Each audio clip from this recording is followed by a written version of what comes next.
ایک فرض کے بارے میں جماعت کی ارادے سے مسجد جانا۔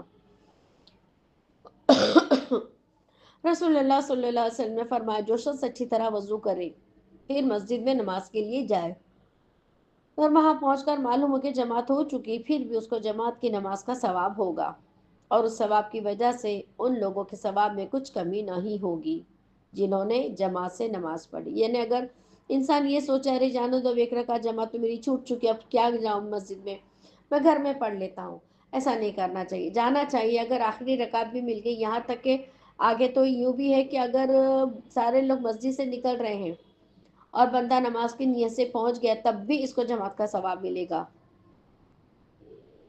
ایک سنت کے بارے میں نفس کی شر سے اللہ پناہ کی دعا۔ رسول اللہ صلی اللہ علیہ وسلم نے حضرت حسین رضی اللہ عنہ کو یہ دعا سکھائی، اللہم الہمنی رشدی واعذنی من شر نفسی۔ اے اللہ تو میرے دل میں میری بھلائی ڈال دے اور میرے نفس کی برائی سے مجھ کو بچا لے۔ یہ دعا پڑھنے سے نہ ہمیں دین کے کاموں میں نہ نیت نئی باتیں اللہ سلجھاتے رہتے ہیں اور بہتر سے بہتر ہمارے کام کو کرتے رہتے ہیں۔ یہ دعا بہت ضروری ہے، میں سمجھتی ہوں دعوت و تبلیغ کرنے والوں کے لیے یہ دعا کا تو اہتمام ایسا کرنا چاہیے جیسے ہم سانس لیتے ہیں۔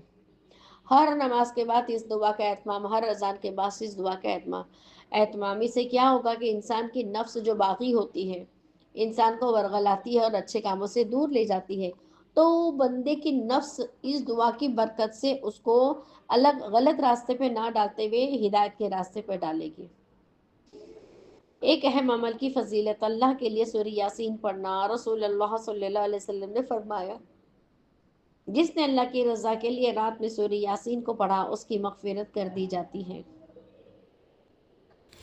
نیت کیا ہو، اللہ تیری رضا کے لیے پڑھ رہے ہیں، اور جب بھی آپ جو بھی پڑھیں، ہم سب کی بات کر رہی ہوں کہ جیسے ہم جب تبارک الذی پڑھیں اس وقت یہ نیت کر لیں کہ اللہ سبحانہ و تعالیٰ اس کو میرے لیے قبر میں عذاب قبر سے بچنے کا اس کو سبب ذریعہ بنا۔ سورہ علم سجدہ پڑھے اس وقت بھی یہ دعا یہ نیت کرے کہ اللہ تعالیٰ قبر کے عذاب سے اپنے آپ کو بچانا چاہتی ہوں۔ اسی طرح آل عمران کا آخری رکوع پڑھے تو اللہ سبحانہ و تعالیٰ میں چاہتی ہوں کہ مجھے رات بھر نماز کا ثواب ملے، اور سورہ واقعہ جب پڑھے تو اللہ سے دعا کہ اللہ تعالیٰ فقر و فاقے سے حفاظت فرمانا۔ بہرحال جو بھی سورہ پڑھیں تو اس کے لیے نیتوں کا بہت خیال کیا کریں،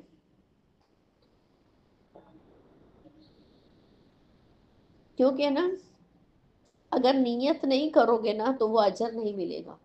اسی طرح رات میں اگر سورہ یاسین پڑھتے ہو تو اس میں یہ نیت کرنا نہایت ضروری کہ اللہ آپ کی رضا کے لیے پڑھ رہے ہیں۔